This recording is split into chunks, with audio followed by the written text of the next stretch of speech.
자, 그러면은 우리 하나님의 구원의 역사라는 제목으로 시작하는 23년도 여름 청년부 수련회를 우리 나를 덮는 은혜 함께 찬양 드림으로 시작을 하도록 하겠습니다.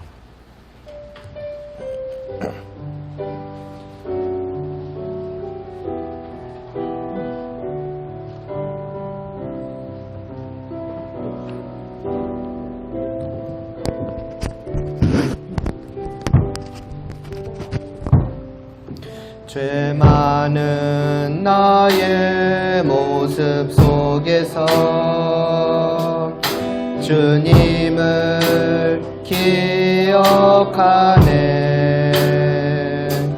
주를 떠나 방황하는 날 그대로 용납하셨네.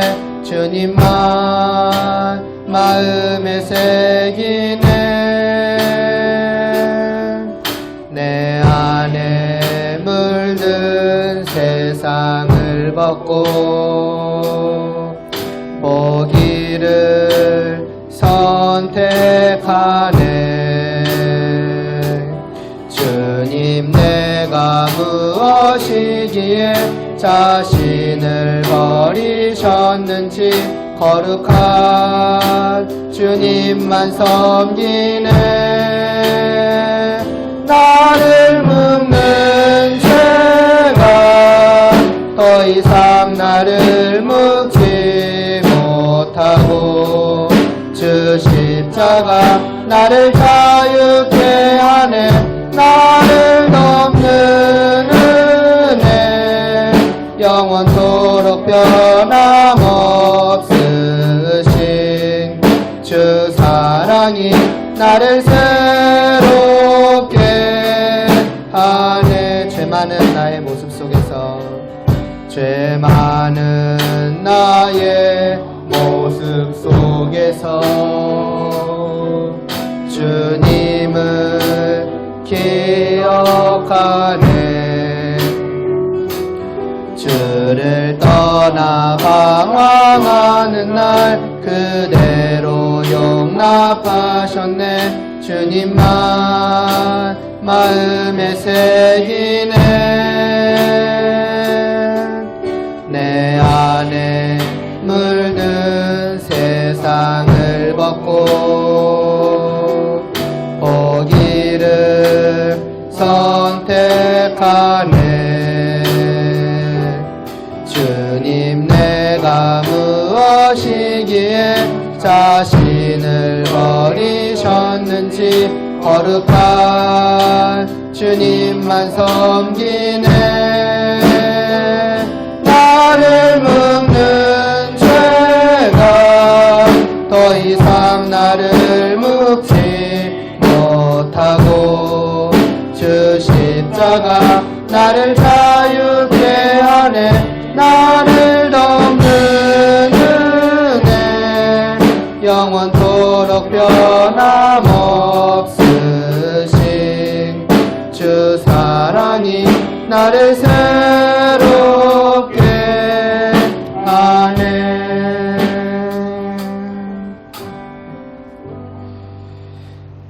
제가 기도드리겠습니다.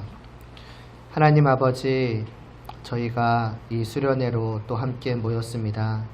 한 하나님을 정말 한 주님 안에서 또 바라보며 그 하나님이 어떠한 분이신지를 더욱더 깊이 깨닫고 오직 하나님을 경외하는 마음과 하나님을 사랑하는 마음과 그래서 더욱더 하나님을 향하고자 하고 하나님을 따르고자 하고 그렇게 하나님과 함께 하고자 하는 그러한 마음이 이 시간을 통하여서 더욱더 깊어지고 또 분명해지고 또 진실해지게 하여 주시사 저희의 모든 삶이 오직 하나님께로만 고정될 수 있는 그런 복된 그런 삶이 될 수 있도록 주님 이 시간을 사용하여 주시고 그 크시고 풍성하신 은혜를 베풀어 주시옵소서.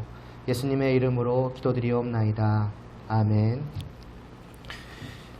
이어서 우리 주 하나님 찬양 드리겠습니다.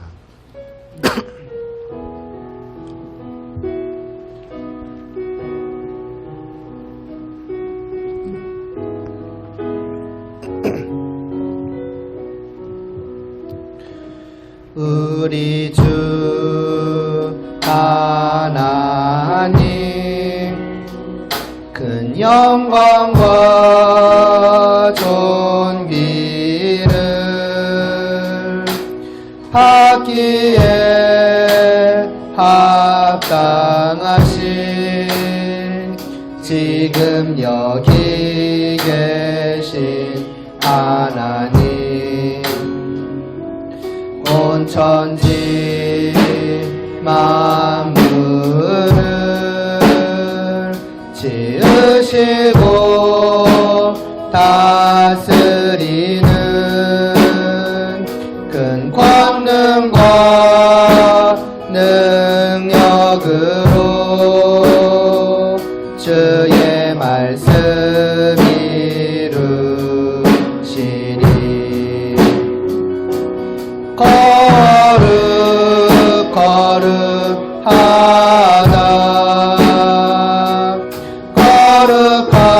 거룩하다 주 하나님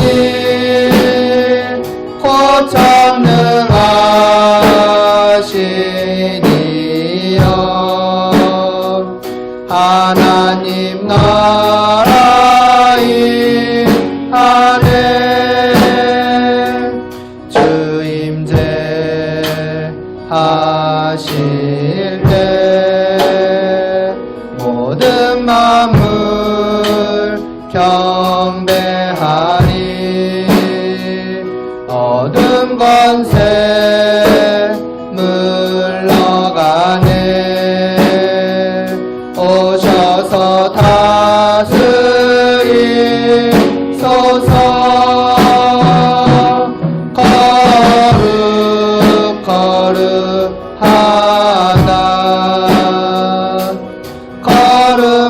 거룩하다 주 하나님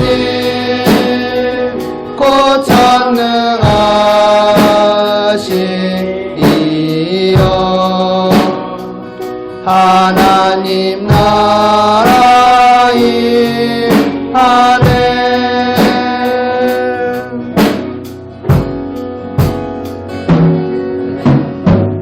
어제도 계셨고 오늘도 계시며 이제 곧 오실 우리와 어제도 계셨고 오늘도 계시며 이제 곧 오실 우리와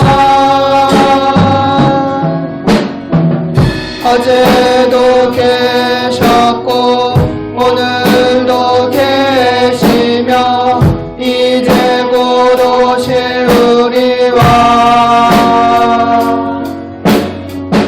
어제도 계셨고 오늘도 계시며 이제 곧 오실 우리와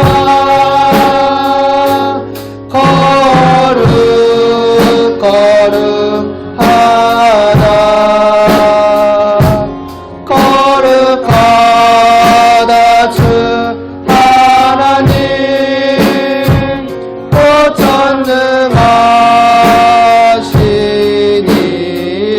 고전능하시니여 하나님 나라의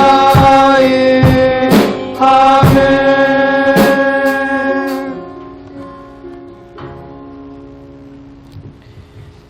이어서 하나님이시여 찬양드리겠습니다.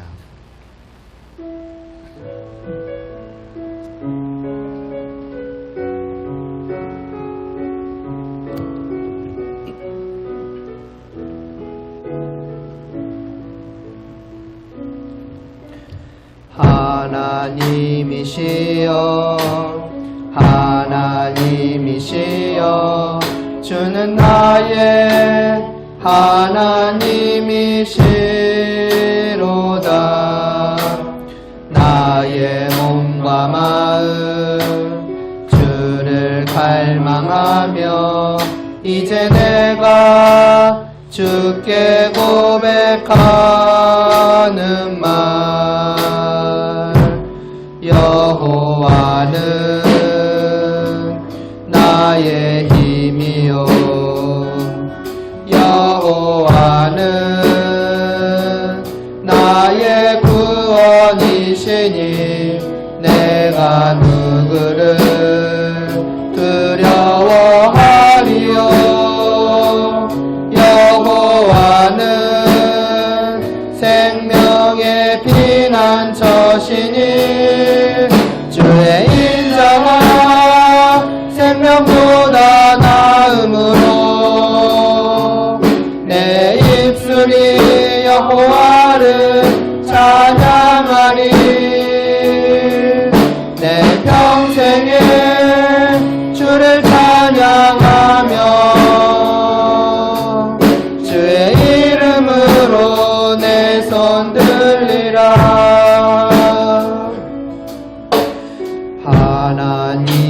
하나님이시여 하나님이시여 주는 나의 하나님이시로다 나의 몸과 마음 주를 갈망하며 이제 내가 주께 고백하는 말 여호와는 나의 힘이요 여호와는 나의 구원이시니 내가 누구를 두려워하리요 여호와는 생명의 피난처시니 주의 인자가 생명보다 나음으로 내 입술이 여호와를 찬양하리 내 평생에 주를 찬양하며 주의 이름으로 내 손 들리라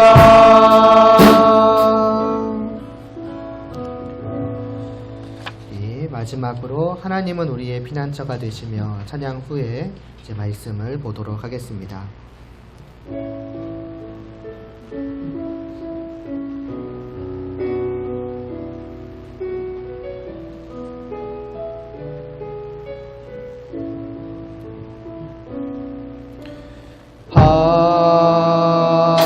하나님은 우리의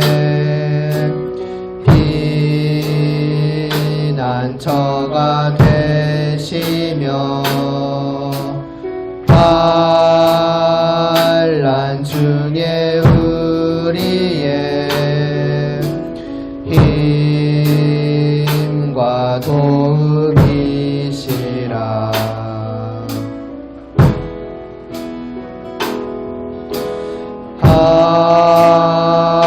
하나님은 우리의 피난처가 되시며 환난 중에 우리의 힘과 도움이시라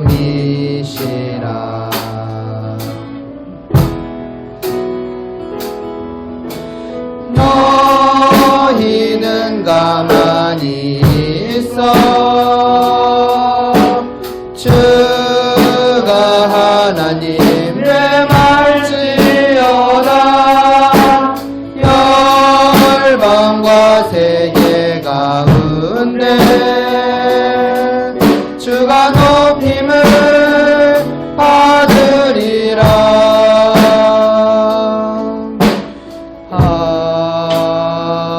하나님은 우리의 피난처가 되시며 환난 중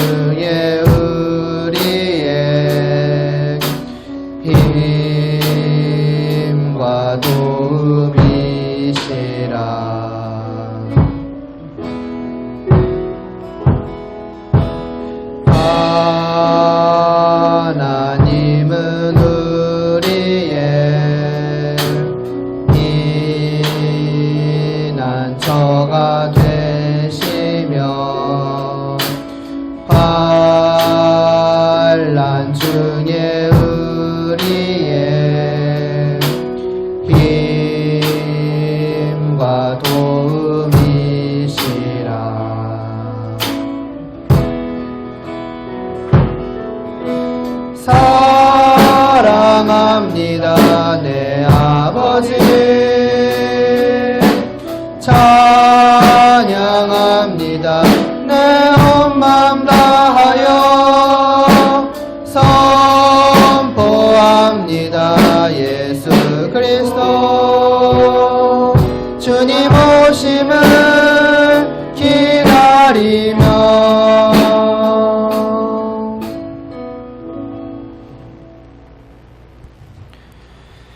하나님 아버지 이 시간 저희가 하나님의 말씀을 듣고자 합니다. 하나님의 그 구원의 역사를 보고자 합니다. 과거의 이스라엘 백성들이 그들의 눈으로 보았던 것을 저희가 오늘날 이 믿음의 눈으로 정말 저희의 그 영혼의 눈으로 보고 그 모든 것을 마치 직접 본 것처럼 깨달아 알고 정말 하나님이 어떠한 분이신지를 다시 한번 우리의 마음속 깊이 새기고 오직 그 하나님께 우리가 마땅히 가져야 하는 그 마음만을 가지고자 하오니 하나님 아버지 이 시간 은혜를 베풀어 주시고 다만 저희가 이를 귀로만 듣고 머리로만 아는 것이 아니라 이 시간 저희의 마음을 열어주시옵시고 저희의 마음속에 그 말씀을 새겨주시고 그 말씀이 정말 씨를 맺고 열매를 맺고 그리하여서 저희의 온 영혼이 오직 하나님만을 바랄 수 있도록 은혜를 베풀어 주시옵소서. 그 놀라운 하늘에 속한 복을 정말 받지 못하고 누리지 못하는 사람 단 한 명도 없게 하여 주시옵시고 오직 풍성한 그 복 가운데에서 영원한 삶을 누릴 수 있도록 은혜를 베풀어 주시옵소서. 예수님의 이름으로 기도드리옵나이다. 아멘. 말씀을 보도록 하겠습니다. 여호수아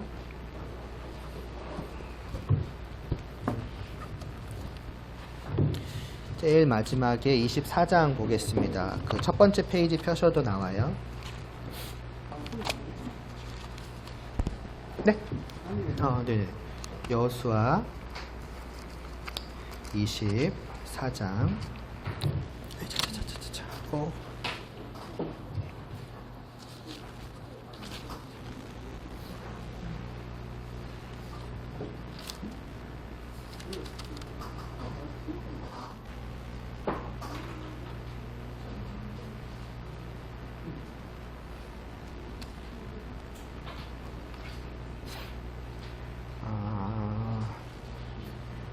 (14절) 그 다음에 15절 그리고 16절 17절 18절 14절에서부터 18절까지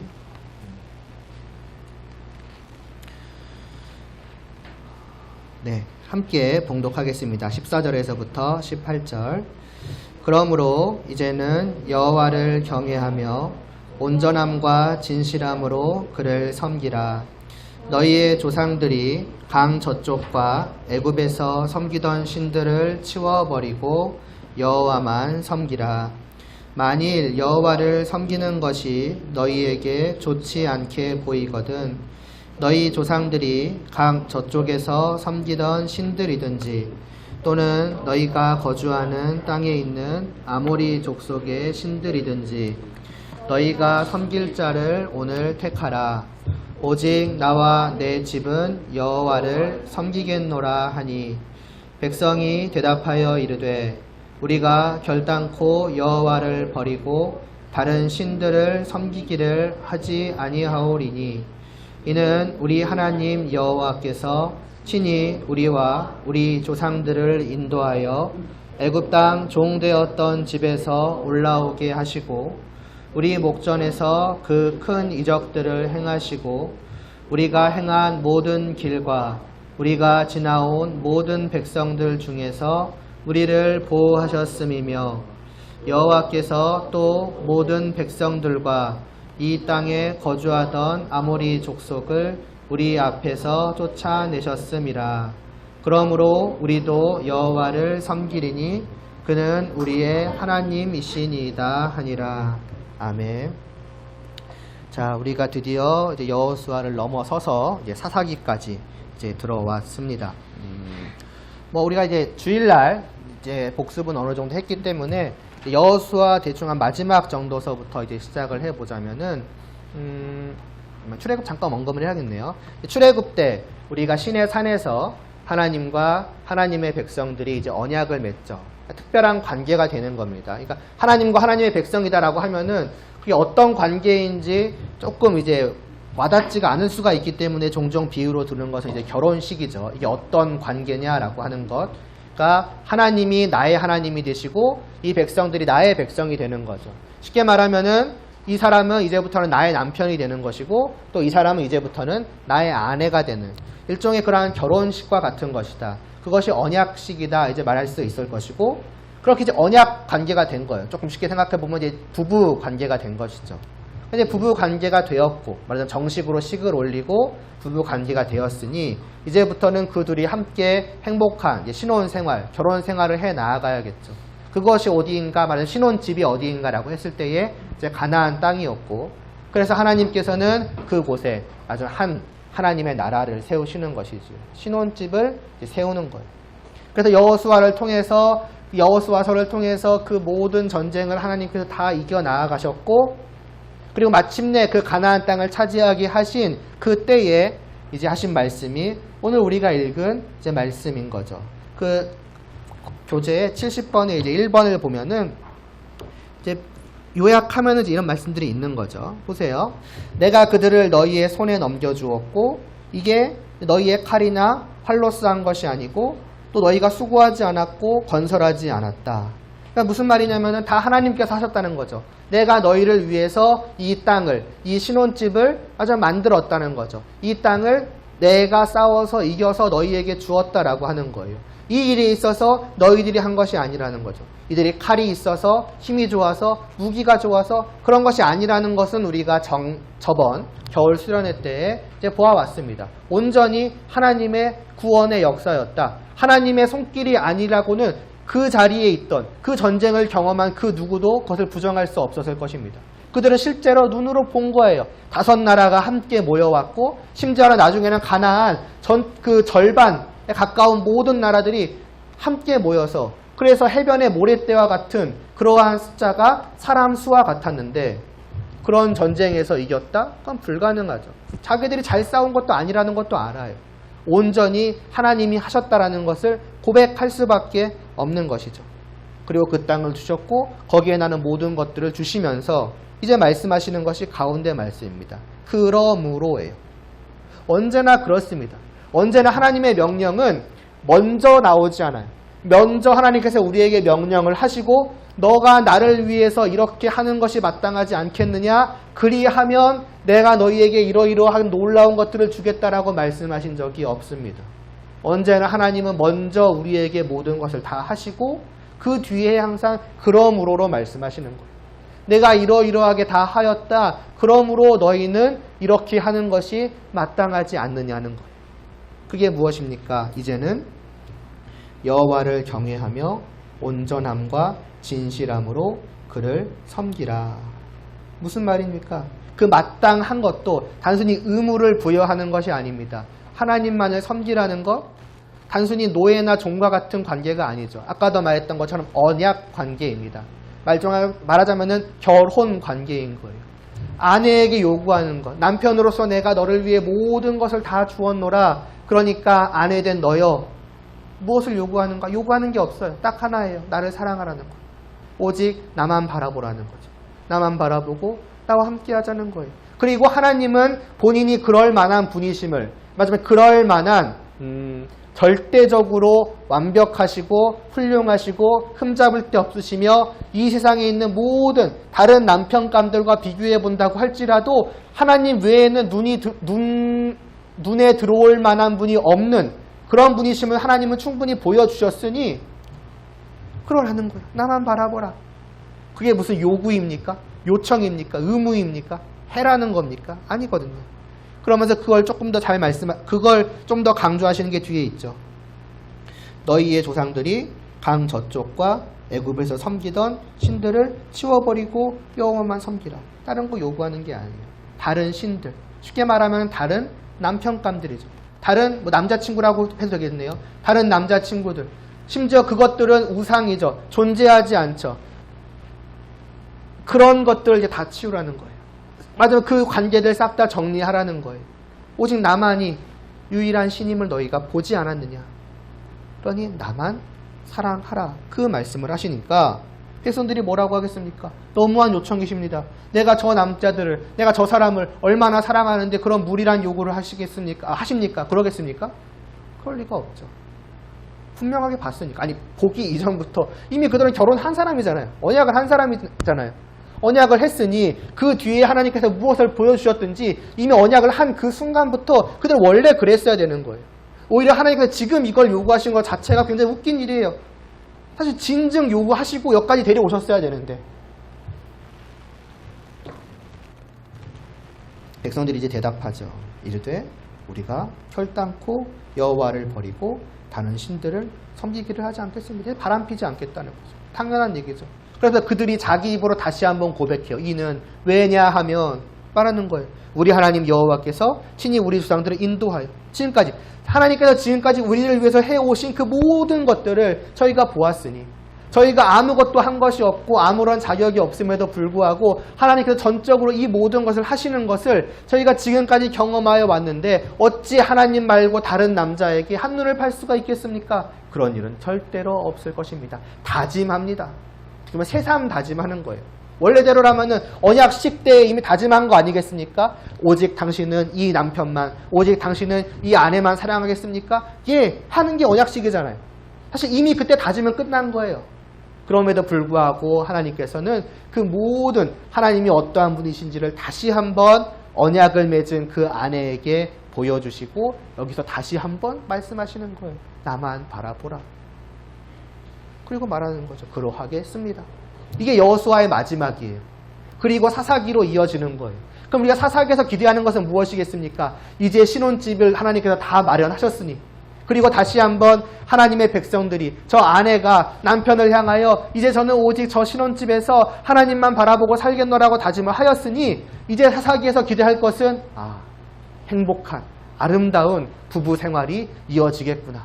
하나님과 하나님의 백성의 그 사랑 넘치는 은혜 넘치는 그러한 또 은혜를 받고 그런 은혜를 받은 하나님을 경외하고 섬기며 예배하는 그런 아름다운 모습들이 이제는 쭉 이어지겠구나 하는 어떤 그런 희망찬 빛나는 미래가 기다려지는 것이 사사기인 거예요.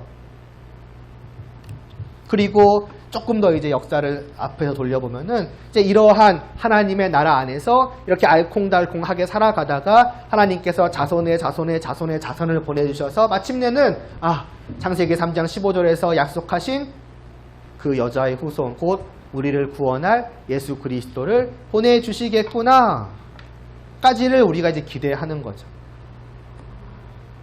그리고 이제 넘어가는 거예요. 71번에 보면은 사사기 들어갑니다. 근데 아직 사실 완전히 끝난 건 아닙니다. 이제 이 집은 차지했거든요. 이 집은 우리 집이에요. 근데 문제가 있으니 완전히 청소는 안 된 거예요. 아직 남아있는 조금의 가나안 족속들이 있어요. 이들은 이제 자기가 이 땅의 주인이라고는 자처하지 못해요. 이 땅의 주인은 이미 확실히 이스라엘 백성들이에요. 가나안 땅 누구 땅? 이스라엘 땅이에요. 그러나 여기만큼은 말하자면 여기만큼은 여긴 내 거야. 여긴 내 거야. 이제 이런 사람들이 아직 남아있는 것이지요. 그러니까 이제 뭘 해야 되느냐? 조금 사람한테 쓰기는 어떤지 모르겠는데 쉽게 생각하면 신혼집 청소를 해야 되는 거예요. 아직 약간 먼지들이 쌓여있는 부분이 있더라. 아직 뭔가 더러운 것들이 있는 것들이 있더라. 그러니까 그러한 것들을 싹 청소를 해야 한다는 거죠. 조금 쉽게 말하면 이 집은 아무도 있어서는 안 돼요. 이 하나님의 나라, 하나님과 하나님의 백성, 아내와 남편의 그 신혼집에는 누구만 있어야겠습니까? 오직 아내와 남편과 아내 둘만이 있어야 되는 거예요. 다른 그 무엇도 있어서는 안 되는 거예요. 심지어 그 다른 무엇이 누굽니까? 가나안 백성들이에요. 아니 가나안 백성들 사람 아니냐? 그냥 내버려두면 어떠냐? 문제는 저들은 죄인이라는 거죠. 하나님을 알지 못하는 자요, 하나님을 버린 자들이요, 하나님과 함께하지 않는 자들이라는 것이 문제예요. 저들이 남아있는 한 이 땅에는 쉽게 말하면 아까 더러움이라고 표현했는데 말 그대로예요. 죄가 있는 거예요. 죄가 남아있는 거예요. 그리고 그 죄는 다만 한 구석에 자기들만 이렇게 남아있지 않겠죠. 그 죄는 퍼져가기 마련입니다. 하나님의 백성들과 가나안 사람들이 같은 곳에서 같이 살아가는 모습을 볼 때에 서로를 보겠죠. 서로를 보면서 저들이 하나님과 함께하는 것이 진정으로 복된 것이구나 라고 하면은 좋겠으나, 그러나 오히려 그 땅 안에서 그들은 죄라고 하는 것을 다시 한번 바라보게 되고 하나님을 떠나 살아가는 저 삶이 진짜 행복한 것은 아닐까라고 죄를 향해 끌려갈 수 있는 거예요. 그러니까 아예 이 집은 깨끗한 하나님과 하나님의 백성만의 집으로 만들어 놔야 하는 것이죠. 그게 행복한 삶 아니겠습니까? 단순히 그래야만 하니까, 그게 의무니까, 안 그러면 안 되니까, 하나님께서 하라 그러셨으니까, 그게 아니라 언제나 행복과 연관해서 생각을 해보세요. 무엇이 진정으로 행복한 것이며, 그리고 무엇이 행복을 떠나서 진정한 의미에서 살아가는 것이겠습니까? 생명을 누리는 것이겠습니까? 우리가 에베소서에서 보았잖아요. 다른 것이 아니라는 거예요. 에베소서가 말하는 두 가지가 있죠. 하나는 하나님과 함께하는 것이야말로 이 땅에 있는 그 무엇과도 비교할 수 없는 하늘에 속한 신령한 복이라는 것. 마지막 그것을 누리는 것이야말로 모든 것과 비교할 수 없는 유일한 참된 행복이라는 것. 그거 하나와, 그리고 그렇지 않은 모든 것은 무엇을 의미하는가? 하나님을 떠난 모든 것은 조금 덜 행복한 건가?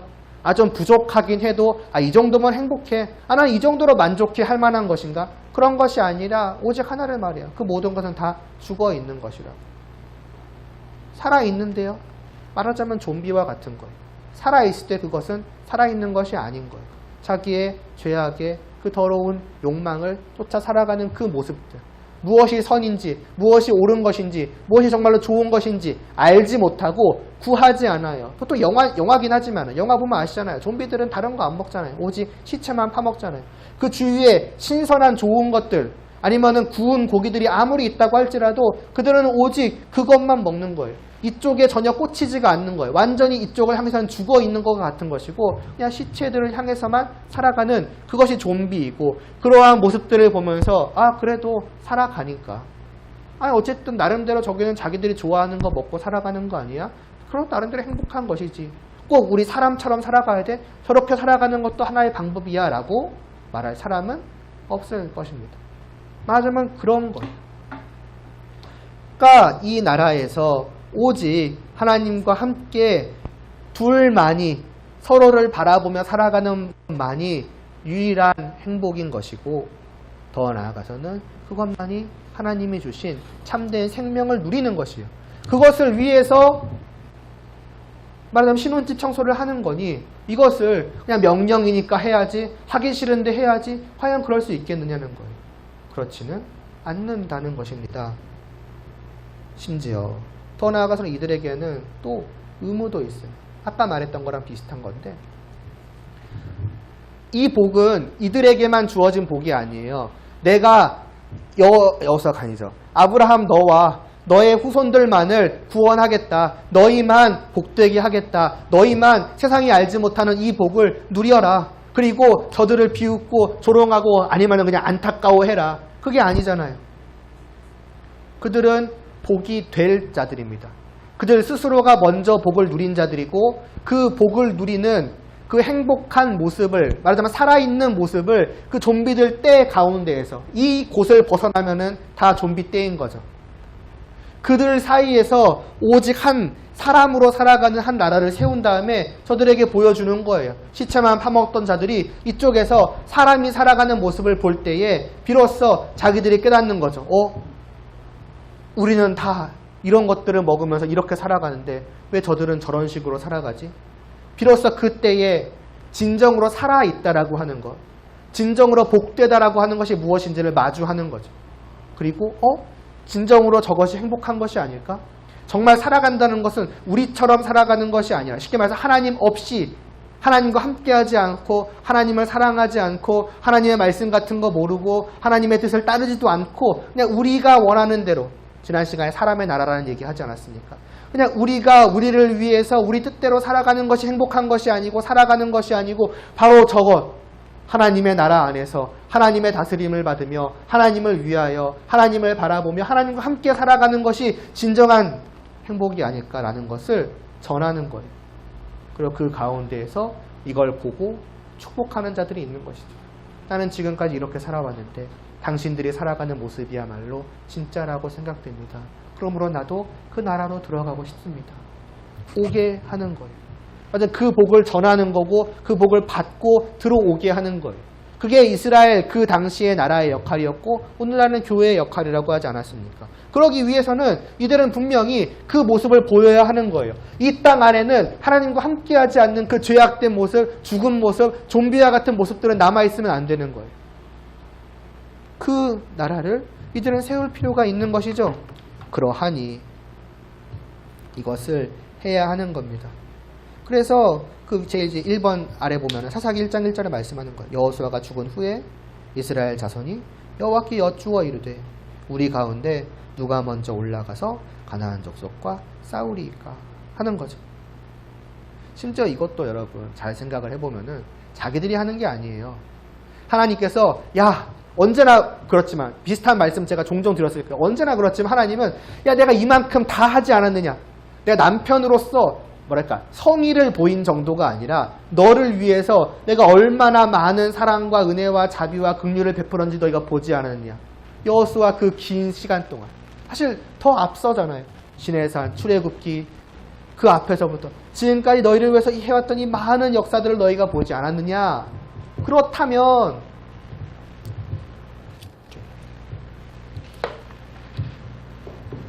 죄송해요.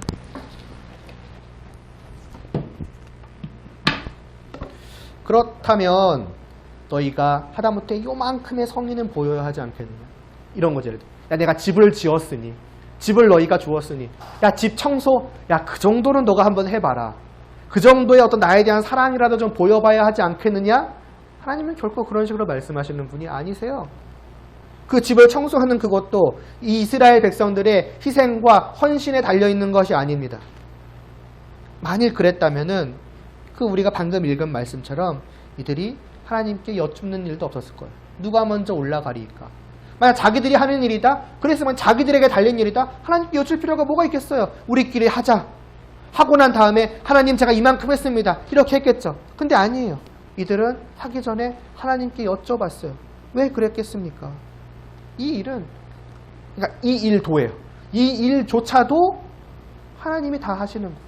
그래서 넘겨보세요. 하나님께서 이렇게 대답하시는 거예요. 여호와께서 이르시되 유다가 올라갈지니라. 아, 유다가 희생하라는 얘기인가? 헌신하라는 얘기인가? 아니에요. 보라. 뒤에 나오잖아요. 보라. 내가 이 땅을 그의 손에 넘겨주었느니라. 이것도 내가예요. 이것도 하나님이 하신다는 거예요. 그러니까 이들에게 올라가라는 것, 이들에게 전쟁하라는 것은 너희가 너희 힘으로 하라는 게 아니라 너희는 가서 전쟁함으로써 하나님께서 내가 너희를 위해서 무엇을 했는지 또 내가 너희를 위해서 무엇을 하는지를 말하자면 보라는 거죠. 경험하라는 거예요.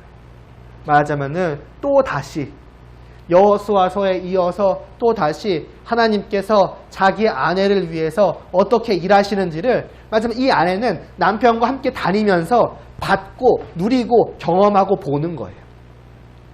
그러기 위한 시간인 거죠. 그 남은 전쟁을 통해서 하나님이 정말 우리와 여전히 함께 하시는구나.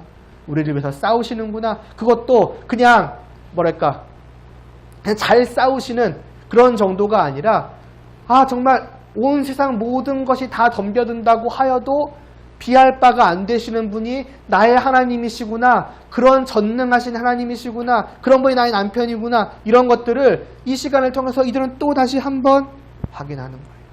자기와 언약 관계에 있는, 결혼 관계에 있는 자기의 남편이 어떤 분인지를 목격하고 경험하고 깨달아 다시 한번 아는 거죠. 그러니까 결국 신혼집을 마련하시는 것도 하나님이시요 그 집을 구석구석 다 청소하시는 것도 하나님이시니 이들은 그저 그 하나님을 믿고 함께 하면 되는 것뿐인 거예요. 더욱이 이것이 또한 지금 이 사사기 시대의 백성들에게 중요한 것은 지금까지는 모세라던가 여호수아라던가 하는 훌륭한 지도자가 있었어요. 그래서 훌륭하다라는 것은 무엇이냐면은 그 마음이 분명하게 하나님께로 정해져 있고 흔들리지 않는 지도자라는 의미예요. 이 사람이 중요한 것은 무엇이냐? 이 백성들은 언제나 흔들린다는 거죠. 그래서 흔히 목자와 양떼와 같다는 말씀을 예수님께서 종종 하시잖아요. 지도자가 없는 이 백성들은 양떼와 같아요. 그래서 자기들이 가고 싶은 대로 가요. 분명한 주인이 있는데, 말하자면 남편과 아내로 말하자면은 분명한 남편이 있는데 이들은 그 남편을 바라보고 남편에게로 가는 것이 당연해 보이는데 자꾸 여기저기 다 가는 거예요. 말 안 듣는, 자기 하고 싶은 대로 하는 양떼와 같은 것이죠. 그렇기 때문에 하나님께서는 그 전에는 모세를, 그 뒤에는 여호수아를, 정말 오직 그 참된 주인을 바라보고 그 주인에게로 언제든지 이 양떼들을 다 붙들고 딴 데로 가려고 할 때마다 거기 아니라 싹 다 모아가지고 오직 이쪽을 바라보게 하라고 데려다줄 지도자가 있었어요. 그러니까 이스라엘 백성들이 어떻게 보면 지금까지 왔던 거예요. 모세가 있었기 때문에, 여호수아가 있었기 때문에. 그렇지 않다면 이미 수백 번도 애굽으로 돌아가고 또 돌아가겠죠. 그때마다 하신 거 봤잖아요. 모세가 그들 앞에서 막았고 여호수아가 그들 앞에서 막았고 그들을 다시 데리고 간 거예요. 하나님께로. 근데 이제는 그들이 없단 말이에요. 물론 이제 새로운 이제 장로라던가 제사장이라던가 하는 이렇게 지도자들이 있긴 했지만은 그건 분명 모세와 여호수아와 같은 사람들은 아닐 거란 말이에요. 무슨 말이냐? 이제는 양떼들이 스스로 하나님을 바라볼 때가 된 거예요. 스스로 하나님을 바라보고 하나님이 어떠하심을 알고 이제는 야 우리 절로 가자, 난 절로 갈래 하는 것이 아니라 목자의 인도 없이도 그냥 저 하나님께로만 이렇게 가는 거예요. 붙어 있는 거예요. 그래야 하는 이 사사기 때이니만큼 이 전쟁이 중요했겠죠. 다시 한번 자기들이 하나님을 분명히 알 시간인 거예요. 이제는 어떤 면에서는 스스로 하나님을 확인할 시간인 거예요. 맞다. 나의 주인 맞다. 나의 남편은 저런 분이었지.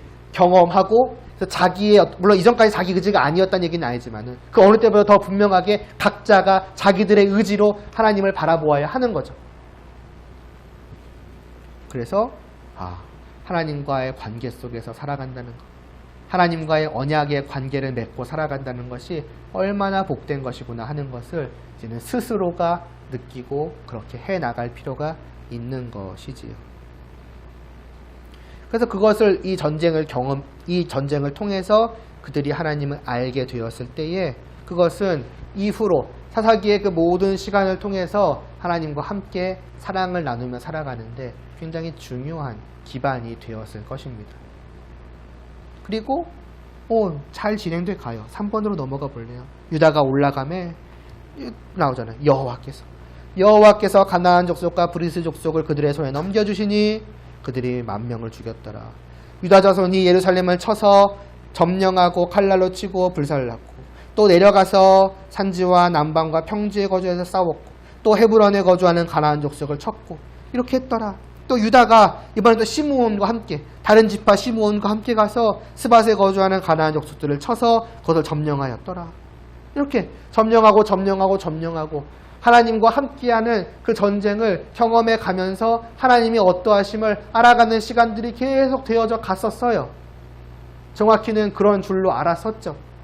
그래서 과연 여호수아 마지막에서 보였던 그 희망찬 모습 그대로 이제는 그 집 청소도 무난하게 잘 되어가고 있고 이제는 이 청소가 곧 다 끝나서 이제는 시몬집에서 살아가는 모습이 곧 전개가 되겠구나라고 생각하는 찰나에 아직 1장이에요. 1장에서 4번에 보시면은 이런 말씀이 나옵니다. 사사기 1장 19절에 여호와께서 유다와 함께 계셨으므로예요. 그가 산지 주민을 쫓아내었으나 골짜기의 주민들은 철병거가 있으므로 그들을 쫓아내지 못하였다라. 갑자기 방지턱에 턱 걸려버리네요.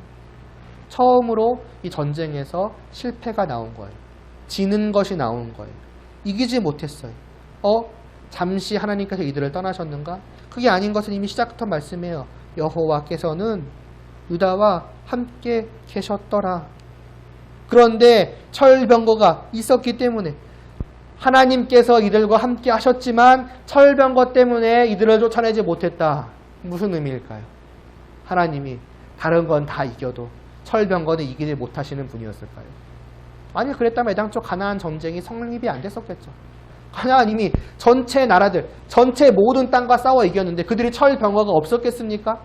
근데 세상 미세마다 철병거가 문제가 되는 게 뭘까요? 철병거가 문제가 아니었던 거예요. 하나님이 철병거보다 약하셨기 때문에가 아닌 거예요. 하나님이 안 계셨기 때문도 아닌 거예요. 그럼 뭐가 있습니까? 이유는 하나죠. 하나님은 이들과 함께 계셨지만은 그 눈에 보이는 철병거 앞에서 이들이 하나님에 대한 믿음을 잃어버린 거죠. 조금 다르게 말하자면은 하나님은 이들과 함께 하셨지만 이들은 하나님과 함께하지 못한 거예요. 이 순간 이들은 하나님에 대한 마음이 모르겠어요. 사라졌다고 말해야 될지 정말로 약해졌다라고 말해야 될지 그런 상황에 이르게 됩니다. 왜 그랬을까요? 철병거는 눈에 보이니까요. 하나님은 눈에 안 보이시니까요. 그러니까 믿음이라고 하는 거잖아요. 눈에 안 보이지만 분명히 존재하는 그 분은 오직 나의 마음으로, 정확히 나의 영혼으로만 알 수 있는 것이기 때문에 믿음이라고 하는 거잖아요. 그런데 나의 육신으로 바라보는 것이 그 믿음을 뒤덮어버린 거죠. 정확히는 그들 안에 있던 죄가 그 믿음을 덮어버린 거예요. 먹구름처럼. 유다 지파만 그랬는가? 아, 그래. 어쩌다 한 번, 물론 한 번도 사실은 큰 문제긴 하지만 어쩌다 한 번의 문제였는가? 그 뒤에 쭉 나오는 말씀들이 있습니다. 베냐민 자손은 예루살렘에 거주하는 여부수 족속을 쫓아내지 못하였고, 므낫세 지파도 쫓아내지 못하였고, 에브라임이, 스불론이, 아셀이, 납달리가 그 뒤로 줄줄이 다른 모든 지파들도 다 전쟁에 실패하는 모습들을 보입니다. 그러니까 하나님에 대한 믿음을 그냥 잃어버렸다고 표현을 해볼게요. 잃어버리는 것.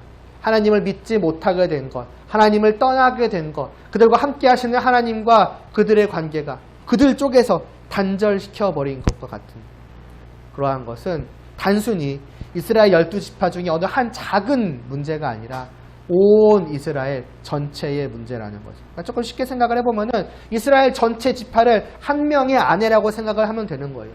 그냥 그 아내가 온전히 다 하나님을 떠났다는 거죠. 그랬다는 거예요. 심지어 여러분 그 아래, 제일 아래 보면은 아모리 족속, 그러니까 단 자손이 있거든요. 단 자손 같은 경우는 어떻게까지 했느냐? 아모리 족속이 단 자손을 산지로 몰아놓고 골짜기에서 내려오기를 용납하지 않기까지 했대요. 무슨 말입니까? 단순히 자기들이 쫓아내지 못한 것이 아니라 아예 쫓겨난 거예요. 자기들의 집에서 무언가에 바퀴벌레라고 할까요? 바퀴벌레에게 밀려가지고 그냥 구석탱이에 처박혀서 나오지를 못하고 있는 거예요. 바퀴벌레 떡 눈앞에 버티고 있으니까 아무것도 하지를 못하는 거예요. 분명히 잡아줄 남편이 옆에 있음에도 불구하고 그렇게까지 하나님에 대한 믿음을 잃어버렸다는 것을 이들이 잘 보여주고 있는 것이죠. 그러니까 이들 편에서 하나님과의 관계를 어디까지 격화시켜버렸는가, 깨버렸는가 이거죠. 그러니까 아차 어느 순간 잊고 있었던 그 이스라엘 백성들이 지금까지의 모든 역사를 통해서 보여줘 왔던 그 하나님을 향한 신실하지 못함. 남편은 아내를 향하여 언제나 신실하였지만 아내는 남편을 향해서 종종 그러하지 못하여 왔던 그것이 여기서 다시 나타나고 있는 거죠. 아, 이제는 안 그럴 줄 알았는데, 이제는 분명히 다짐을 했고 하나님의 역사도 보았고 또 지금도 경험하고 있으니 이제는 안 그럴 줄 알았는데 아차 또다시 그것이 드러나는 겁니다.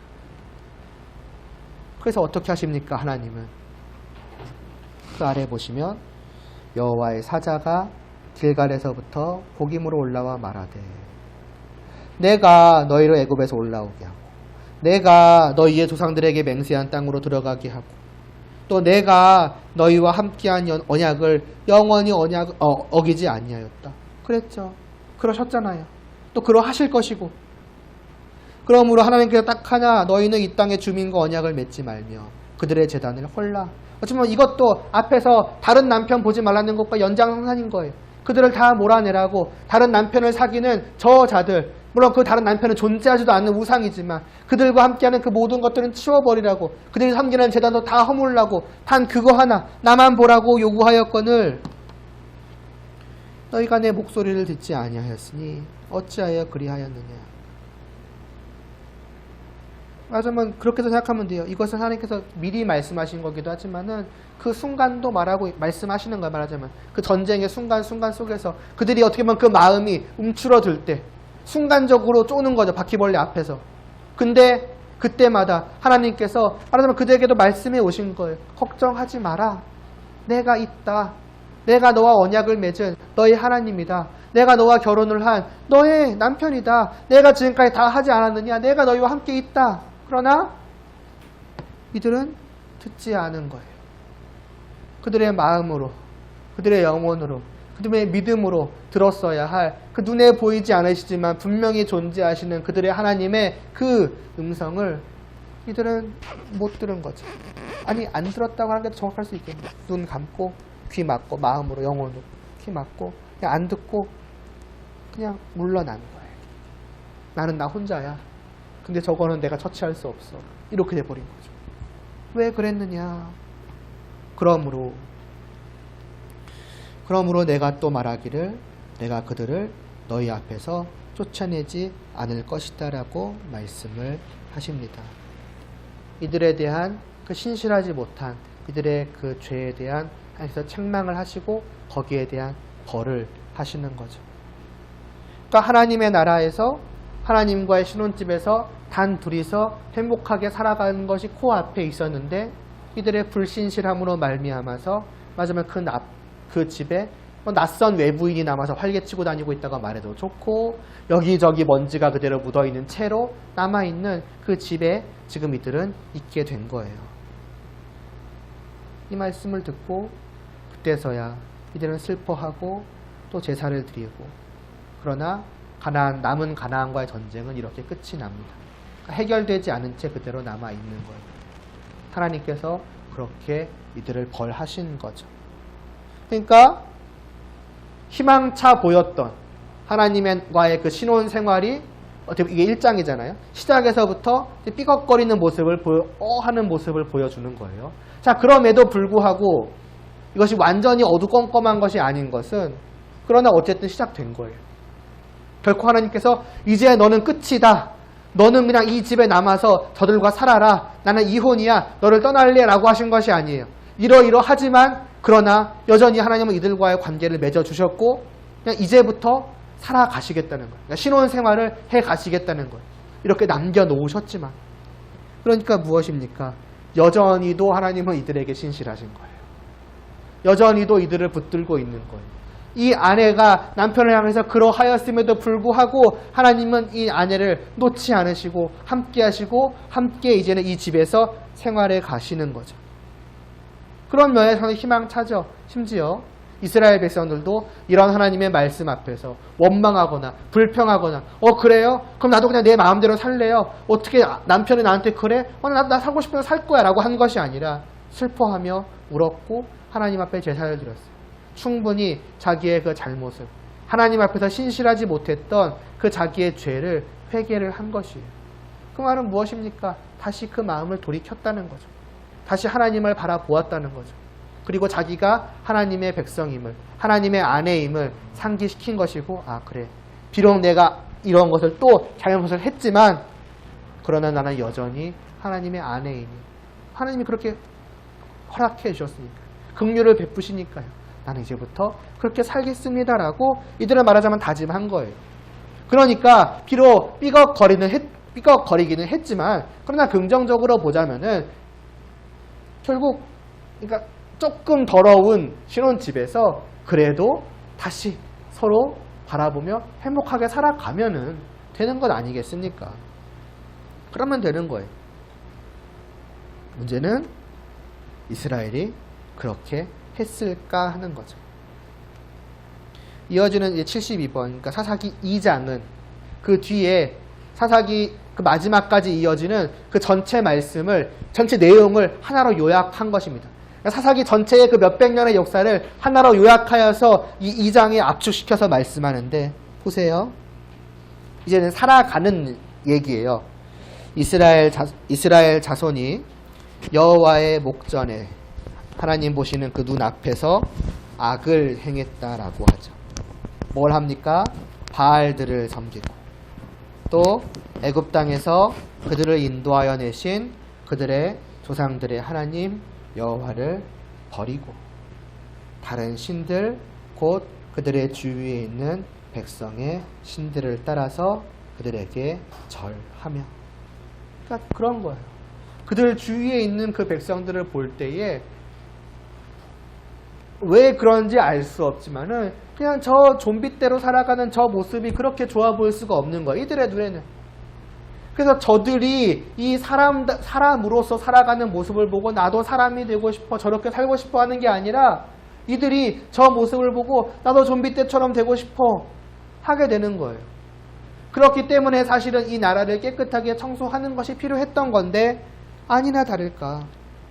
이들은 그 앞에서의 정말 자기들의 그 죄에 대한 회개와 슬픔과 다시 하나님을 예배하는 것과 그런 것이 어디로 갔는지 결국 다른 자기의 언약을 맺은 남편 되신 하나님을 버리고 다른 남자를 찾아다니는 것도 아니에요. 찾아 떠나는 게 아니라 그 집 안으로 불러들이는 거예요. 신혼집 안으로 오시라고, 나와 함께 이 집에서 사랑하자고, 바알을 섬기고 아세라를 섬기고 다른 신 다 외간 남자들 싹 다 불러오는 거예요. 그러니 어떡하겠습니까? 여호와께서 이스라엘에게 진노하시는 게 당연하잖아요. 자기 집 안방에서 이러고 있는데, 자기 눈앞에서 그러고 있는데. 그래서 노략하는 자의 그 다른 외부 족속들의 손에 하나님께서 넘겨주시는 거예요. 그래서 대적의 손에 넘기시고 하나님의 손이 그들에게 재앙을 내리셔서 대적을 당해내지 못하는 그러한 역사가 이제 시작이 되는 거예요. 죄에 대한 하나님의 마땅한 벌이 내려지는 것이죠. 무엇입니까? 단순히 1장에서만 실패한 게 아닌 거예요. 단순히 신혼집 청소에서만 실패한 것이 아니라 그 뒤로 이 신혼집 안에서 하나님과 결혼하며 살아가는 그 모든 삶 전체에서 이들은 그것마저도 실패한 거예요.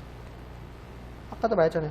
앞에서 실패했을지라도 그래서 이제라도 살아가는 것만이라도 잘 한다면 그것만으로도 넘치게 행복한 신혼생활을 할 수 있을 텐데 이들은 그것조차도 못하고 자기 집 안으로 자기의 남편이 보고 있는 눈앞에서 외간 남자들을 데리고 와서 사랑을 나누고 있는 꼴을 보이는 겁니다. 그럼 이제 생각해 봐야죠. 왜 그랬을까 도대체? 왜 이 이해할 수 없는 일을 했을까요? 당연한 이유가 있겠습니까? 외간 남자를 들어오는 이유가 뭐가 있겠습니까? 누가 시켰을까요? 강요했을까요? 해야 돼 했을까요? 아니잖아요. 이유는 하나예요. 그것들을 사랑하니까. 바람피는 이유가 뭐겠습니까? 나는 그 남자 사랑한다고. 그거 말고 뭐가 있겠어요? 근데 질문 아까 딴 거예요. 왜 사랑했느냐는 거죠. 분명해요. 하나님을 버리고 저걸 사랑한 이유는 저걸 들여온 이유는 저걸 사랑했기 때문이에요. 그럼 도대체 왜 그랬냐는 거예요. 왜 도대체, 그러니까 왜 너는 그러는 거야? 왜 너의 남편을 버리고 도대체 왜 저 사람을 저렇게 사랑하는 거야? 한 장 넘겨보실래요?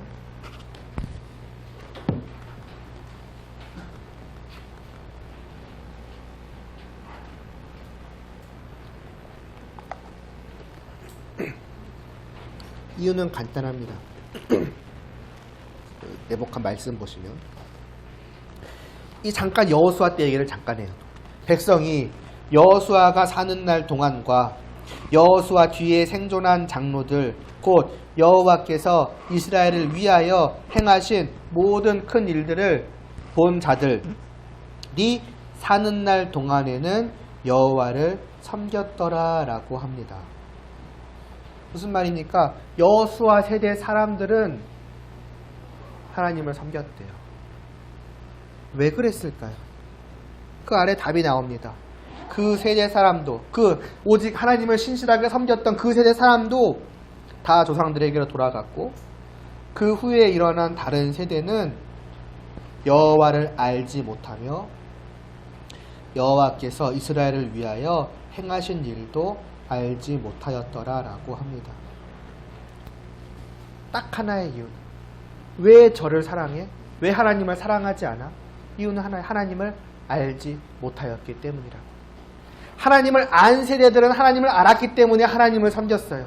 그러나 이 뒷세대는 하나님을 몰랐기 때문에 하나님을 버렸다라고 합니다. 여호수아 세대는 가나안의 정복의 과정 속에서 자기의 남편이 어떤 분인지를 뭐 진리도록이라는 말은 좀 그래서 좋은 거니까 이거는 넘치도록 경험해 왔어요. 우리의 남편이 저런 남편이지, 나의 하나님이 저런 분이지 너무나 잘 알았어요. 그래서 이 세상 무엇과도 그러니까 먼 남편감들을 데리고 와도 다른 주위에서 누구를 사귀고 있고 누구랑 살고 있고 누구랑 사랑하고 있고 해도 눈에도 안 들어와요. 신경도 안 써요. 어쩌라고 내 남편이 최고야 라고. 그들은 하나님을 안 거죠. 문제는 뭐냐? 새로운 세대는 그렇게 하나님을 알지 못했다는 거예요. 여러분, 이것도 단순히 의지적인 차원이 아니에요. 이들이 이 전 세대는 나는 하나님이 최고의 남편이야, 하나님만을 사랑해야지, 해야지, 최고야. 그게 아니에요. 자연스럽게 그랬다는 거예요. 자연스럽게. 예를 들어 생각을 해보세요. 연예인, 잘생긴 사람,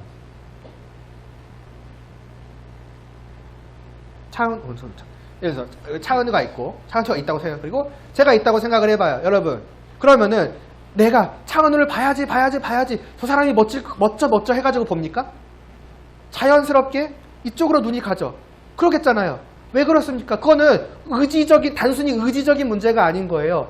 그냥 무엇이 훨씬 더 아름다운지 멋진지를 내 마음이, 내 영혼이 자연스럽게 알아서 그 나의 마음과 나의 영혼이 자연스럽게 내 눈을, 그러니까 일로 향하지 못하게 만드는 거예요. 일로 바라보지 못하고 오직 저기로 고정되게끔 만드는 거죠. 그것이 뭐냐? 안다라는 거예요.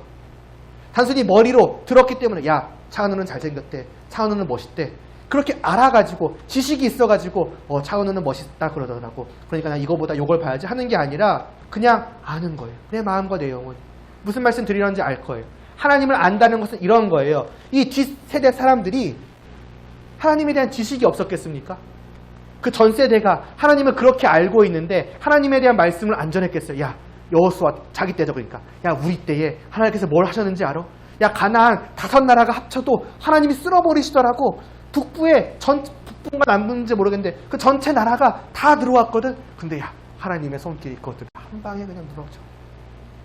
자기들이 경험했다는 거, 꾸며낸 게 아니라는 거 이들이 몰랐겠어요? 그 결과가 지금 가나안에 있는 건데, 뒷세대 사람들은 하나님에 대해서 귀에 못이 박히고 딱지가 들어 수없이 들었을 거예요. 말하자면은 자기들과 언약을 맺은 남편이 얼마나 멋지고 아름다운지를 이들은 듣고 들어서 머리로 귀로 알았을 거예요.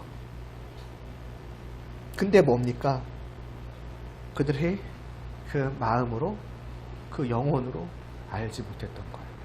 하나님을 바라봐야지라고 막 의지적으로 막 할 수는 있을지 몰라요. 그러나 그 마음이 그 멋진 사람을 아는, 그 멋짐을 아는 것처럼 하나님을 알지는 못하였기 때문에 자연스럽게 고개가 일로 돌아가는 거예요. 잘생겼다, 최고야, 역시 바알이지 하고 가는 거예요. 그 마음과 그 영혼이 그러한 거예요. 그러니까 사실 이 두 번째, 그러니까 이 사사기에서 일어난 전쟁은 어떤 면에서는 그런 이들을 위해서, 그리고 충분히 그럴 이들을 위해서 하나님께서 마련하신 거라고 보아도 좋아요. 과거도 얼마 되지도 않지만 여호수아 때에 그들이 경험하여 알았던 것을 다시 이 세대들로 하여금 직접 경험하여서 보고 목격하고 알게 하시는 거예요. 우리 눈에 보이지 않지만 분명히 우리와 언약한 하나님은 살아 역사하시며 그 어떤 이 땅에 있는 모든 신들과 비교할 수 없는 최고의 분이시다라는 것을 경험케 하시기 위해서 사실은 일부러 남겨두신 거기도 해요. 사사기 2장 23절을 보면은 하나님께서 충분히 여호수아 때에 정말 가나안을 완전히 쓸어버릴 수 있었다라고 하세요. 그런데 일부러 남겨두셨다라고 말씀을 해요. 사사기 2장 아마 23절일 겁니다. 그러네요. 여호와께서 그 이방 족속들을 머물러 두사 그들을 속히 쫓아내지 아니하셨으며 여호수아의 손에 넘겨두지 아니하셨더라. 왜겠습니까? 생각을 해보면은 이거인 거예요. 후 세대도 경험케 하시려는 거죠. 너희도 다시 한번 너희 스스로 보고 내가 어떠한 남편인지를 확인하라고 남겨두신 거죠. 그런 면에서 보자면은 남아있던 가나안 족속들과의 전쟁은 어찌 보면 무서운 것일 수 있고 두려운 것일 수 있고 또 어떤 면에서는 귀찮은 것일 수도 있지만 이들에게 있어서는, 그러나 사실 그것은 하나님께서 이들을 위해서 주신 선물이라고 할 수 있어요. 그 일을 통해서 내가 남겨두신 이 선물을 열어서 내가 너희를 얼마나 사랑하는지, 내가 어떠한 것을 너희에게 줄 수 있는 남편인지를 알라라고 주신 선물인 것이죠. 문제는 뭐냐? 하나님은 이들에게 선물을 주셨지만 이들은 그것을 받지 않았다는 거죠. 받지 못했다는 거예요. 앞에서 승리한 전쟁들은요, 생각해보면은 결국 그들에게 있어서 그 전쟁은 하나님을 아는 전쟁이 안 됐던 거죠. 그러니까 말하자면은 그들은 전쟁은 그들 입장에서 보자면 하나님께 물었을지 모르지만은 하나님의 역사를 경험한 전쟁은 아니었다고 볼 수 있는 거죠. 그러니까 자기가 해낸 전쟁인 거예요. 자기들의 힘으로 해낸 전쟁인 거예요. 그러니까 철병거 앞에서는 무너졌던 거죠. 저거는 이기지 못한다. 그러니까 뭐겠습니까? 앞에서 하나님의 역사를 경험한 게 아니에요. 하나님은 역사하셨지만 이들은 하나님의 역사로 경험하지 않은 거예요. 하나님은 이들 앞에서 싸워서 이기셨지만 이들의 입장에서 보면 우리가 싸워서 이긴 전쟁이었던 거예요. 하나님의 선물은 이들은 못 받은 거죠. 그러니까 하나님을 경험하지 못했고, 그래서 하나님을 알지 못했고, 그러니 하나님을 버릴 수가 있는 거예요. 기꺼이. 그럴 만한 분인 거예요. 나에게 있어서 나의 남편은. 기꺼이 버리고 다른 남자를 데리고 들어올 만한 그런 분이 내 남편이라고, 이들에게 있어서의 하나님의 가치라고 하는 것, 하나님의 영광됨이라고 하는 것, 빛남이라고 하는 것은 그런 정도였던 거죠. 여기까지 하고 한 10분 정도만 쉴게요. 결국 이런 사사기 때에 이스라엘 백성들이 우리에게 주는 의미가 있습니다. 저들을 통해서, 그러니까 저들의 역사를 왜 우리에게 보여줄까요? 많은 이유가 있겠지만 그 중에 하나가 아마 이거일 겁니다. 하나님을 알라는 것. 무엇이 중요한가? 하나님과의 삶에 있어서, 그러니까 하나님과 함께하는 그 생활에 있어서 무엇이 중요한 것도 아니까 몇 개 중에서 이거가 아니라 어쩌면 이게 전부예요. 무엇이 필수인가? 단 하나, 하나님을 아는 것. 하나님을 아는, 거기서부터 하나님과의 삶이 시작되는 것이고, 하나님을 아는, 거기서 하나님과 함께하는 그 행복한 삶이 영원토록 지속될 수가 있는 거예요. 딱 그거 하나예요.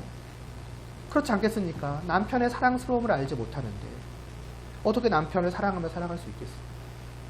남편의 사랑스러움보다 다른 것들이 더 사랑스러울 정도로, 그렇게 여길 정도로 내가 남편에 대해서 별로 모르고 있는데 어떻게 그 남편과의 행복한 생활을 할 수 있겠냐는 거죠. 그런 것은 있을 수 없다는 거예요. 그건 가능하죠. 해야지. 내가 이번 주 한 주도 하나님을 섬기며 살아가야지. 내가 이번 주도 들은 말씀을 기억하며 그대로 해봐야지. 이것도 해봐야지. 저것도 해봐야지. 그런 식으로 의지를 가질 수는 있겠지만은 결국 거기는 한계가 있는 거예요. 하나님을 알지 못하면 알지 못하는 만큼 그 의지는 순식간에 꺾이기 마련입니다. 왜요?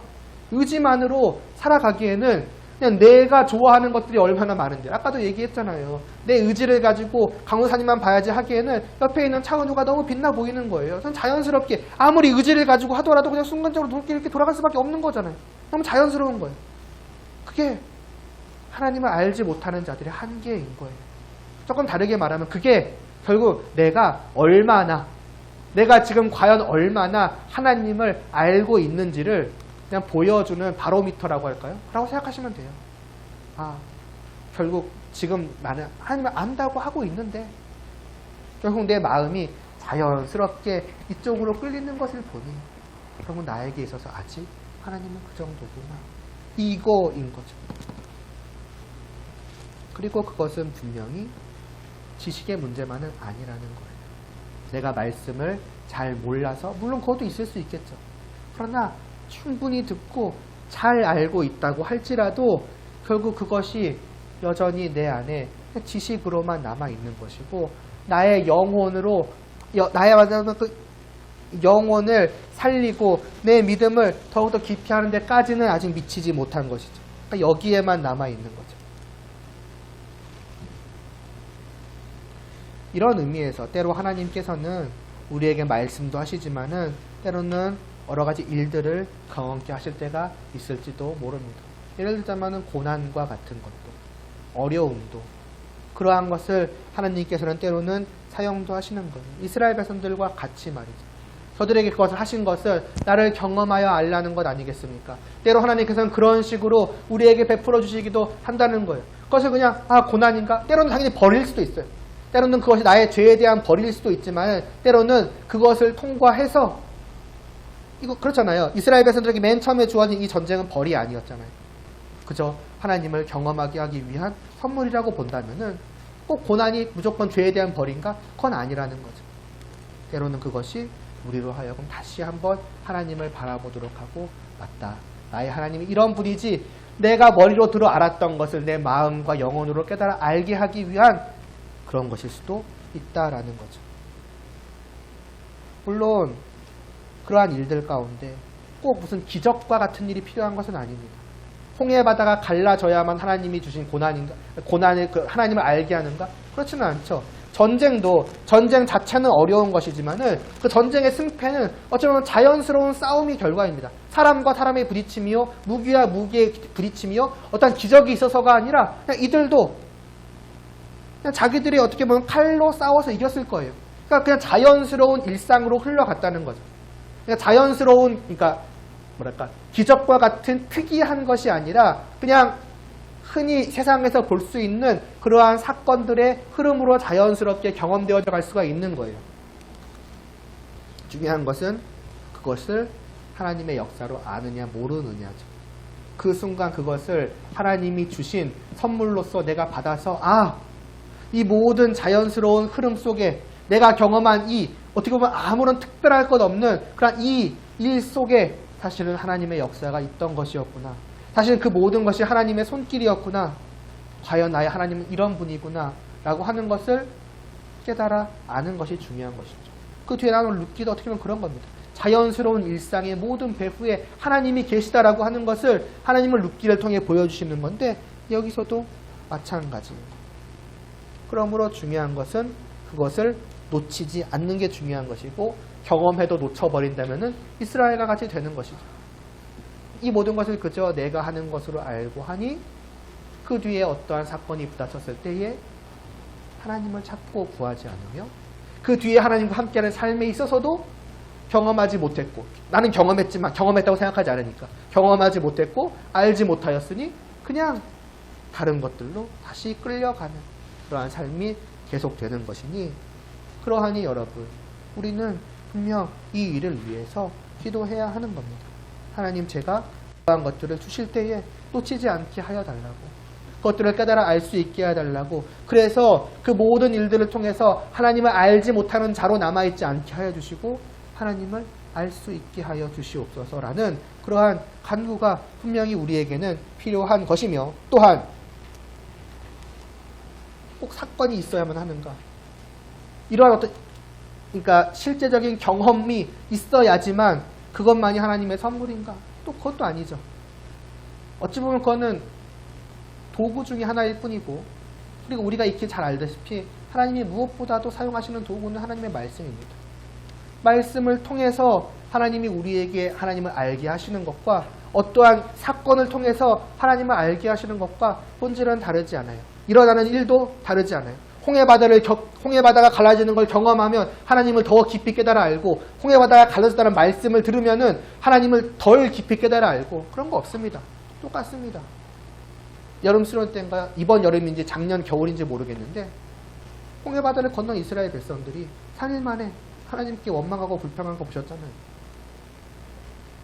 믿음은 내가 무엇을 경험하였거나 아니면 다만 들었거나 거기에 경중이 있고 상하가 있는 것이 아니라는 거예요. 그 모든 것은 하나님께서 동일하게 사용하시니 중요한 것은 그걸 내가 믿음으로 받는 거죠. 그러므로 우리는 이렇게 기도하면 안 되겠죠. 하나님, 제가 이러한 것들을 경험케 하여 주시옵소서. 다만 그게 중요할 것 같습니다. 그게 필요할 것 같습니다. 그러고서 말씀을 놓쳐버린다? 그럼 똑같은 거예요. 그러니까 우리는 모든 것에 있어서의 기도가 필요한 거죠. 무엇보다도 예배 때에 말씀을 들을 때 하나님 아버지 이 말씀을 들음으로 말미암아서 제가 하나님을 알게 하여 주시옵소서라고. 그러니까 말하자면 이런 거예요. 이들이 직접 그 당시에 제가 아까 기도 때 잠깐 언급했지만 직접 이 사사기든 여호수아든 직접 당시의 눈으로 보고 몸으로 경험한 것을 오늘 하나님께서는 우리에게 말씀을 통해서 경험케 하시는 거예요. 저들이 몸으로 경험하여 알 그 하나님과 동일하게 아는 것을 이 말씀을 들음으로 말미암아 하나님은 알게 하시기를 원하십니다.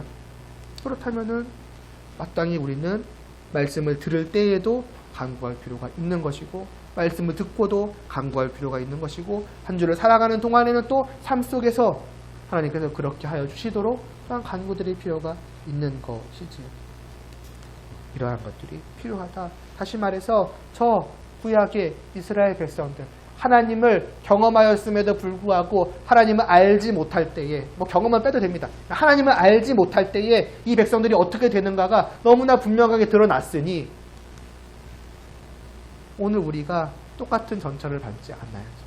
혹 저 모습이 내 모습이 아닐지 우리는 생각해 볼 필요가 있는 것이고 저들을 통해서 이 말씀을 보면서 저들을 향해서 우리가 혀를 찬다면은 제가 사사기든 여호수아는 조금 낫죠. 사사기든 그 앞에 출애굽기든 볼 때마다 하는 것이 맞으면 혀 차는 건 좀 아니지만은 그냥 기가 막혀 하는 거 뭐지? 왜 이 인간들은 그럴까? 그게 나의 모습임을 또한 하나님께서 보여줄 수 있는 거죠. 우리가 이러한 것들을 함께 다 생각을 해볼 필요가 있을 것 같습니다. 5분만 쉴게요. 20분에 조금 더 이어서 하도록 5쪽부터 이어서 좀 하도록 하겠습니다. 저도 잠깐 물 좀